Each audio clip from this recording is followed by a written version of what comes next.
Hi, Pavna.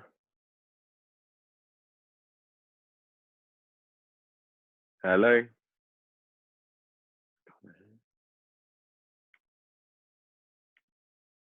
Are you on mute by any chance? I can't hear you for some reason. Hello? Can't hear you now. There we go. Perfect. Hello. I was hoping Austin would come on a little earlier. Mags, Kristen and Constantine are just waiting to come in. I wanted to catch Austin briefly before we got started, but that's fine. Okay. I'll hold on for a few minutes. So it's just... I struggle to find the meeting invite when I go back into it. onto the page itself? Yeah. I've just shared it on the Artisanry group. Oh, have you? Okay. Yeah. I found it because I had picked it up earlier and sent it across to a few people. Right, okay. Ooh. I never find it easily. I don't know why. I think people are joining. There's Candace. Kirsten. Oh, that's Austin's.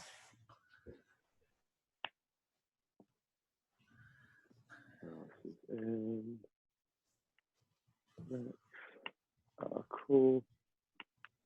Lovely.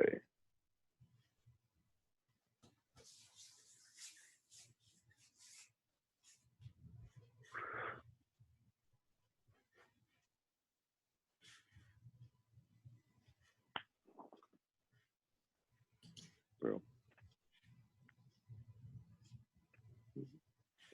Hello. Hi all. Hello. Eventually. How you doing? Hi, Austin. How you doing?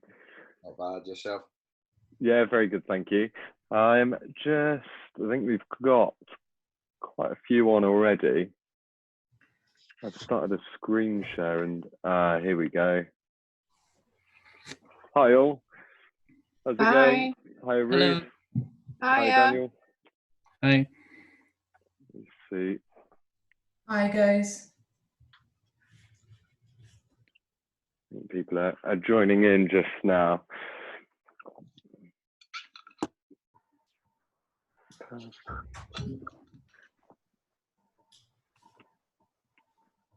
So just while we're waiting for you to join, I've just popped on so I can presume everyone can see the screen that I'm trying to share. Yeah. Maybe, yeah. So we've just, we're sort of softly launching our community area of, brilliant, yeah, of Artisanry online. So I'm not sure, Pavna, how many people have had links to or invites to join the page or to join the community on the website just yet. But if you haven't, I'm sure you'll be getting one soon. So just pop on and have a peek. It's where all of the Artisanry store and things is going to link from once that goes live. So it's worth getting stuff uploaded and getting buys and bits and pieces done. And if you haven't had a link, we can get them out over the next couple of days for sure. There are a few on already. I think I haven't sent the links out, Nick, yet because just wanted to show everybody the community site today before we sent it out. Okay. So thought it would be a good opportunity to show what we've got and then send it out at the back of this call. Perfect. Yeah. So if you can all see see what's going on, we've got perfect. So it's the profiles and things which are mainly live. So it's a space to update some bits and pieces about yourself and what you do. And as I said, this will then link all into the online store once that's up and running. So there's still some bits or some pieces that need to be ironed out. So do bear with it slightly, but it should be. Okay, here we go. Cool. So we'll crack on. Thanks everyone for getting involved today. we are joined by Austin, who runs a video production company in Stirling with his son, and he is going to be joining us for a couple of these chats in the series over the next 4 weeks. So it's going to be talking about capturing photos and images on mobile or on smartphones, and then he'll be joining us in a couple of weeks to look at capturing videos on smartphones as well. So we will, or Austin will take us through some bits and pieces for the first 15 minutes, and then we will look at, we've got a few questions from Facebook, and if anyone else has any questions throughout the next sort of 15-20 minutes, then do just pop them in the chat, and we can put them to Austin at the back end of this this call. So Austin, I'll let you take it away, and you can sort of talk us through capturing photos on smartphones. Yeah, so thanks for having me today, guys. So I've just got a kind of list of top tips, essentially, and then, as you said, people can fire questions at me at the end. So I guess the first one is when you're taking a photo, have a think about what your audience is. Are you taking it for Facebook or Instagram, or is it for your website? So that kind of dictates to me how I'm going to take the photo, whether I'm going to take it in portrait mode, up and down the way, or in landscape across the way. So if I'm taking a photo for Instagram, generally I'll take it in portrait mode, so up and down, because Instagram, especially Instagram stories, I don't know how many of you use Instagram, but Instagram stories are vertical. So obviously if you take a photo landscape and you scale it up, you're going to lose some of the quality in the photo. So generally, if I'm having a think about doing a specific piece on Instagram stories, I'll take the photos in vertical mode. Also with Instagram, what you can do is it can crop the photo. So generally Instagram it's called a 1:1 ratio. So it's essentially a square photo. So if you want to put it on the main Instagram page, you can take it either vertically or horizontally. It doesn't really make a lot of difference. But Facebook, on the other hand, I generally take photos in landscape mode, because if you can imagine a Facebook photo, it's either on a 1:1 ratio or a 3:2, so slightly longer along the top and narrower on the side. Does that make sense? Mm-hmm. Yeah, cool.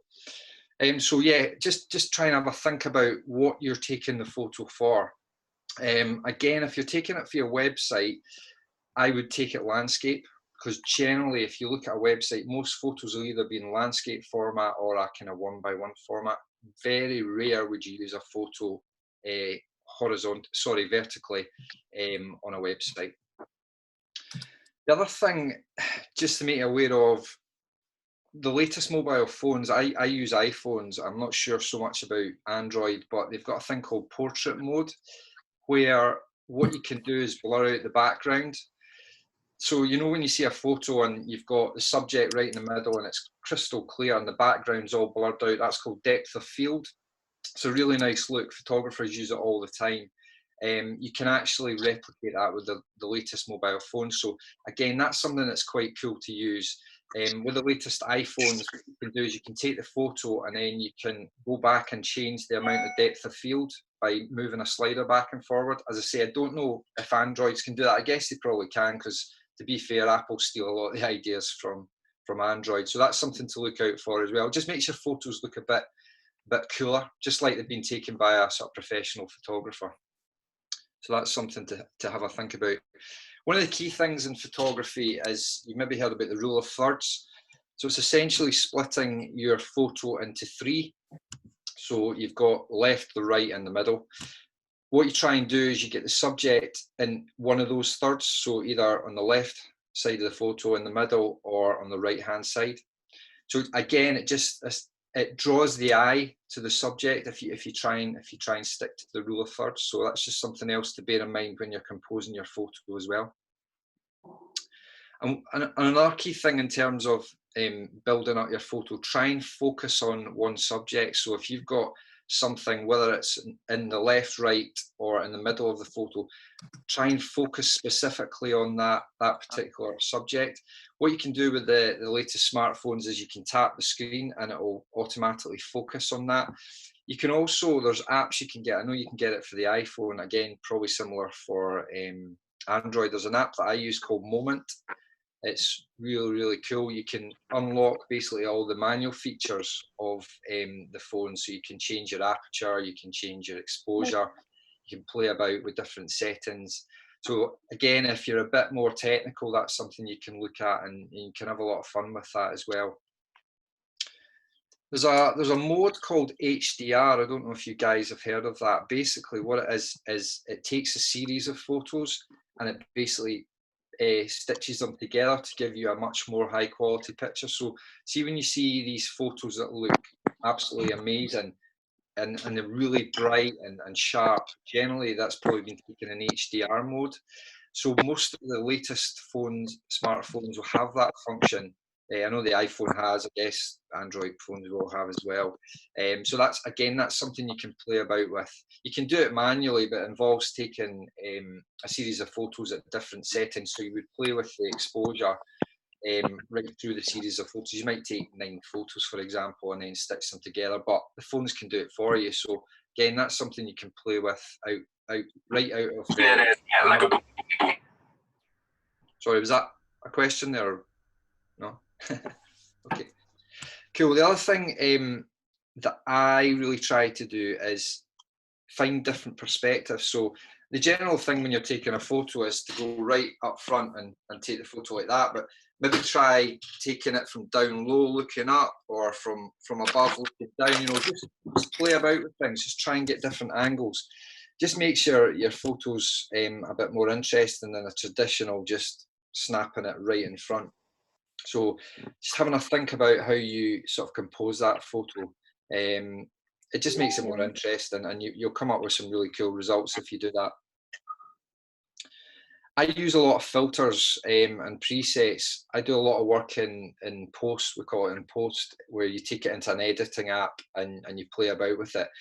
Even if you take a pretty bad photo, if you take it into the editing app, you can usually play about with it and make it look a lot better. I shoot, when I'm shooting my normal photos, I shoot in a thing called RAW. Basically that allows you to capture a lot more data in your photo. Now, again, that Moment app I was telling you about allows you to do that. So if you're going to be taking photos and you want to play about with them in post, I would suggest shooting RAW. I'm not sure if all smart cameras can do that, but I guess there will be apps that will allow you to do that. I would highly recommend always shooting in RAW if you're comfortable with doing the editing side of things, because you get much better results. You can edit JPEG photos, which is your traditional format that the camera would produce, but you'll not get as good results. I mean, your photos will still look decent, but you can create amazing photos if you shoot in RAW.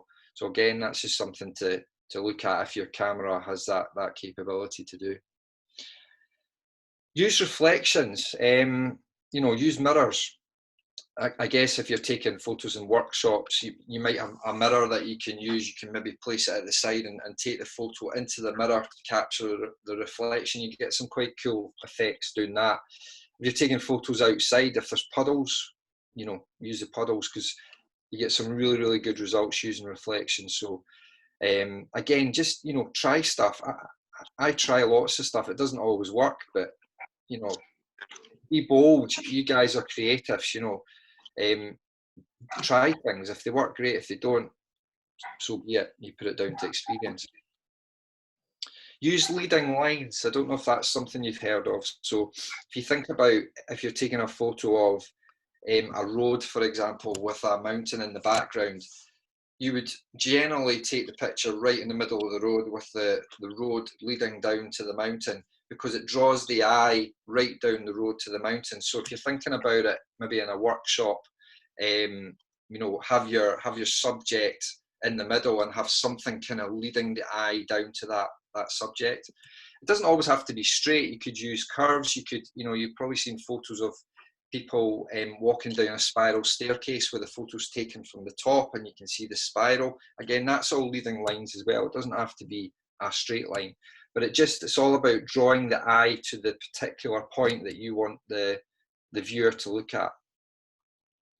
Use symmetry. So if you've got a product, what it can be quite cool to do is maybe have 4 or 6 of the products, take the photo from above, you know, so you've got the same product, maybe, I don't know if it's different color products, but a similar product, and have the main product in the middle, so that the eye's drawn to the main product, but the products round about are the same, so you get that sort of symmetry effect. Again, it's just a cool thing to do. It just looks really smart. What else have I got here? Repetitive patterns. I guess that's a bit of a play on the symmetry piece as well. You know, if you think about tiles, you know, tiles with graphics on them, taking pictures of those, you know, you get that kind of symmetry and you're using that repetitive pattern. So again, that looks really cool in a photo. Think about negative space. So people are a bit nervous about having a photo with maybe something in the bottom corner and then a load of blank space in the side. But actually that can look quite cool. If you imagine somebody standing at a wall and they're right in the corner and you've got all that blank space, that can look cool in the right situation. So have a think about that when you're composing your photos. Don't be afraid to use negative space, because it does work sometimes and it looks really, really cool. So that's something to have a think about. One of my big bugbears is zooming in. Don't try not to zoom in, because you'll notice that the smart cameras are pretty good up until maybe 2 times, but if you go beyond that, you'll get the noise, like, you know, when you see the speckles on the screen, you get noise in your photos. So I generally would advise against zooming in if you can. Get closer to the actual subject rather than trying to zoom in. And again, you know, playing with your different perspectives and your different angles will allow you to do that. But yeah, I would try and avoid zooming in on photos. The biggest thing about photos is light. If you've got an external light like I've got here, great. Not everybody's got these, but you could use a torch. You could actually use the torch on the back of another phone if you can. Get somebody to hold it up and shine a light on.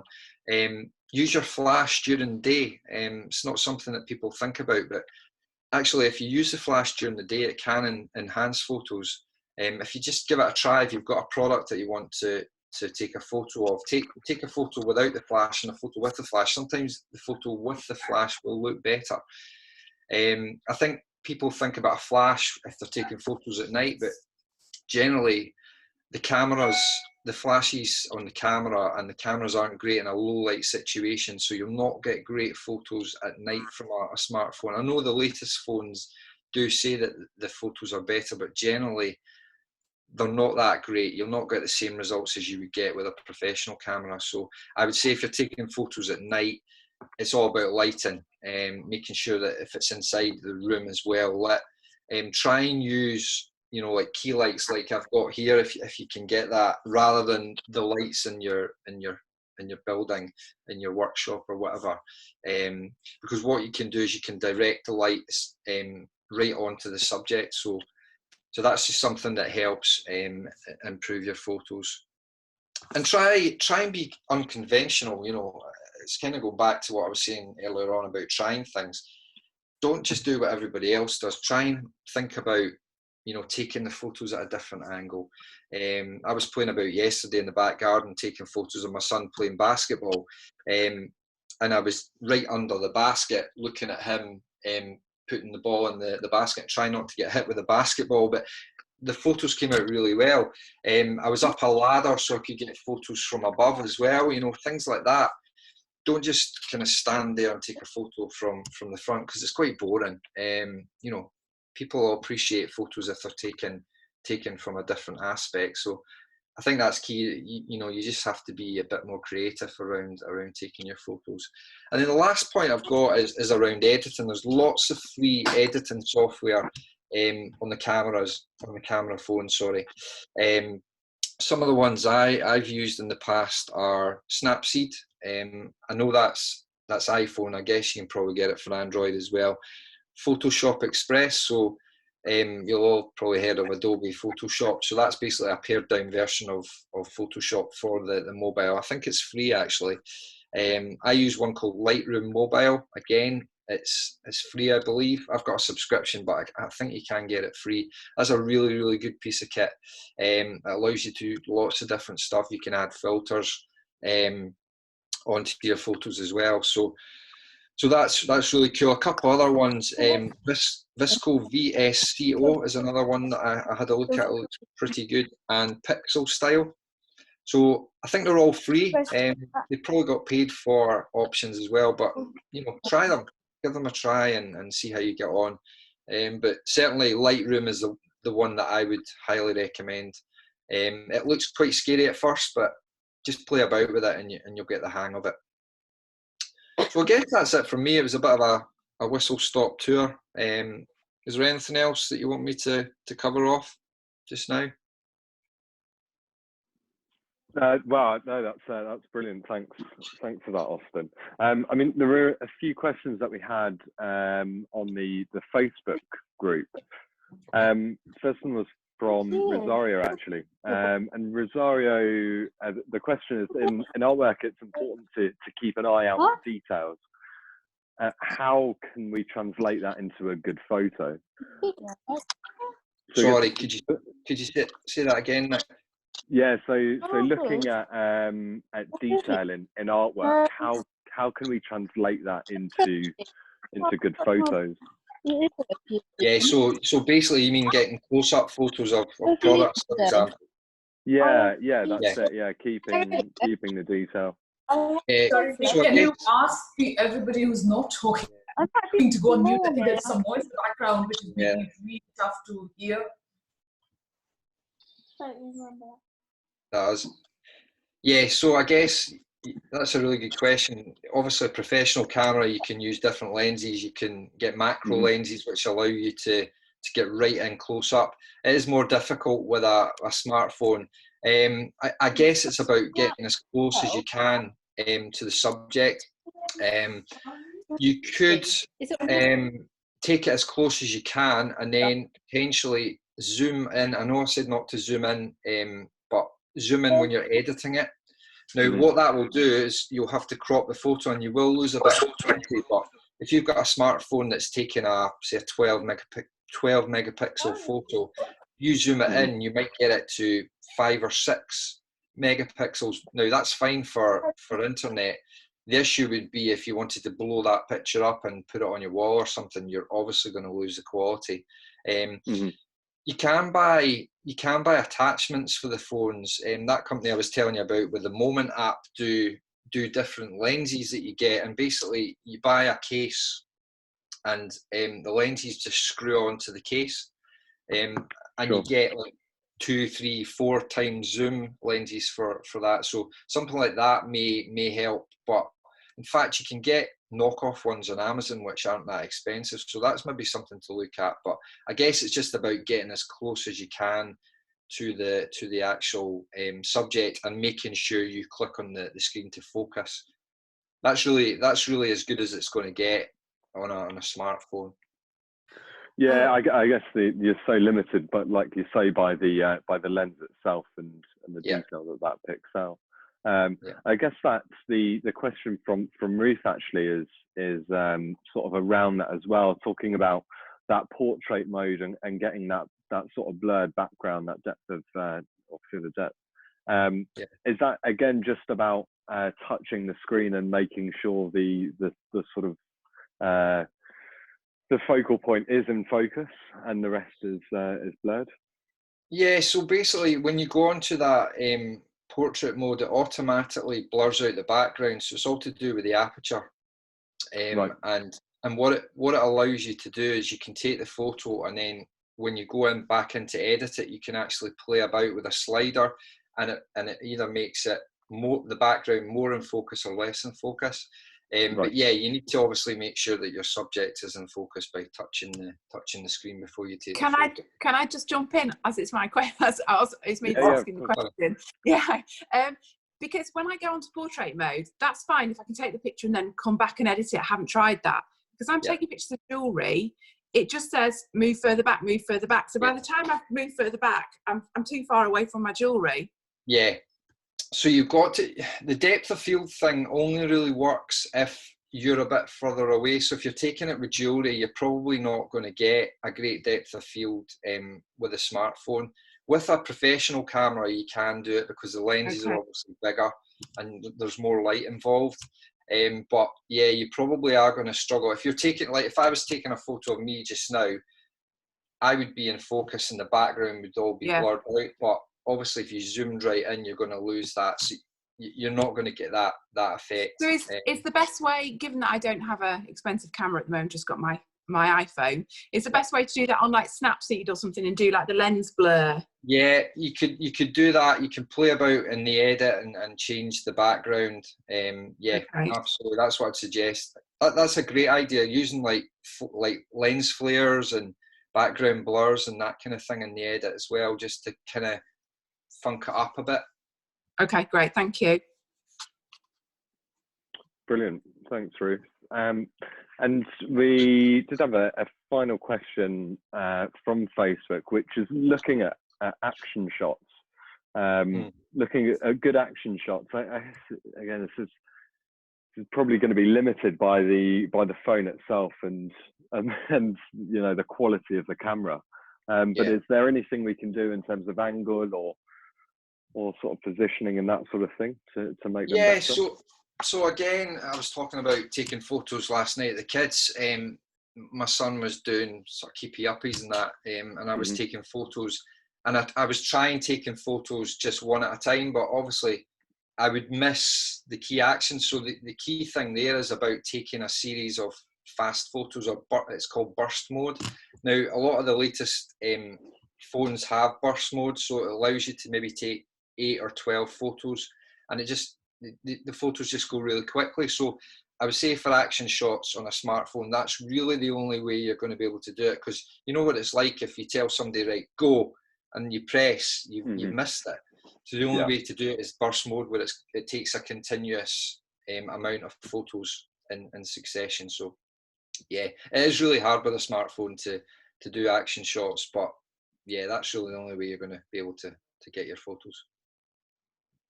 Awesome, that's brilliant. Thanks, Austin. And just to round up, then, what would be the sort of 5 key things to remember when taking these pictures? Yeah, so obviously light, I would say, is number one. Make sure you've got decent lighting. You know, if you've not got lights like this, take photos at a window. You know, set up your subject at the window so you've got the natural light coming in. Natural light's amazing. You'll see a lot of wedding photographers will take photos of the brides at the window because you know that's the best light you're going to get. So I would absolutely, light is the most important thing. Using the right mode. Sorry. Does it make sense to actually go out and take pictures in the sunshine itself, just in the sunlight, or is it better to be indoors with a window, or is it better to be just outdoors if possible? It's funny because everyone, like, if you relate it to a wedding, everyone thinks if it's a nice sunny day, oh, that's amazing. That's a nightmare for a photographer, because taking photos with the sun is murder. So I would say better taking them inside at a window than going out into the garden and taking photos, unless you've got a bit of shade but sunlight coming through, if that makes sense. But you don't want to be taking photos in, you know, the sun coming right down, because it'll ruin your photos. So I would rather take photos inside using decent light, whether it's a window or a light like you see in the background. I would much rather do that than go outside to take photos. So that's this first point. Second point is around making sure you use the right mode for the situation. So going back to the first point that I raised around, you know, if you're thinking about an Instagram story, take it vertical. If it's a general photo, I would take it sort of landscape mode, because you know that you can crop just it. Another question on that. If because everybody on this call has a different different art that they do. So if you're a jeweler, you can because your work is smaller, you can do it that way. But what if you do tapestry or you do artwork in landscape, but you want to post it on Instagram? What would you do in that case? Yes, I mean, you can take your photos in landscape for like Instagram stories. So if you think about the Instagram stories, you're using the full real estate of the phone. You're using that whole screen. So the better photos are the ones that are in portrait mode up and down the way. You can use landscape. You just need to become a bit more creative. So what I do, I mean, obviously I shoot a lot of wedding videos, excuse me, and the videos are in your traditional 16:9, as if you can imagine the TV format. So for Instagram stories, before they allowed vertical videos, what I would do is I would have the video in the bottom part of the screen, if you can imagine, and then I might have my logo up above, and then some graphics or titles. So you can do stuff like that. But if you wanted to use the whole screen, I would say that you really need to take the photo in portrait mode, up and down the way. Sorry, I'm talking about portrait mode as being vertical, and I know I've spoken about portrait mode as a tool within the phone, so it might be a bit confusing. So I'll talk about portrait up and down, just to be clear there. Third point is focusing on one subject. So obviously I spoke about that at length earlier. You know, don't try and focus on lots of different things. Just pick one thing and focus on that, and build your photo around that one point. Try different perspectives, you know, be creative. As I said earlier, you guys are creative, so it shouldn't be too difficult for you. You know, just think outside the box, think of different ways to take your photos, not the traditional right in front of the subject. And then the last one is be consistent. Think about your look and feel. I guess you guys have all got brands. If you go into Instagram and you look at a lot of the influencers, they take their photos using the same style, same filters, same colors. So when you look at that Instagram grid, it looks really cool. You know, you see your 9 photos on the grid and they all look in the same look and feel. So have a think about that. If you've got a brand identity, try and stick to that brand identity in terms of your look of your photos. So I would say that's my sort of key 5 top tips. That's brilliant. Thanks for your time this afternoon, Austin. That's been incredibly useful, certainly for myself. What we'll do is we're going to put together a blog post for this, and I should have said at the top end of the call, we've recorded the chat, so we'll be taking clips of this and sort of posting them, so everyone gets the benefit and can be reminded of this. But that's been awesome. I hope everyone else has found it as beneficial. It's been great. Sorry, Nick, just to add that we will try and do an Instagram live tomorrow, Austin, with you, just taking the questions that we had, so that if anybody's missed it, you can sort of just go through that as well, in addition to the blog. Yeah. No problem. Yeah, keep an eye on Facebook and Instagram, and we'll let you know when it is. Okay. Cracking. Thanks again, Austin, and thanks everyone for coming along. If you haven't popped onto the Facebook event already, we've got our next virtual chat coming up next Monday, same time, and we'll be posting Zoom details and bits and pieces all on that event page. So if you're coming along, do let us know. But thanks again, everyone, and we'll speak to you soon. Cheerio. Cheers. Cheers. Bye-bye. Thank you. Thanks, Austin. Thanks, Bye. Nick.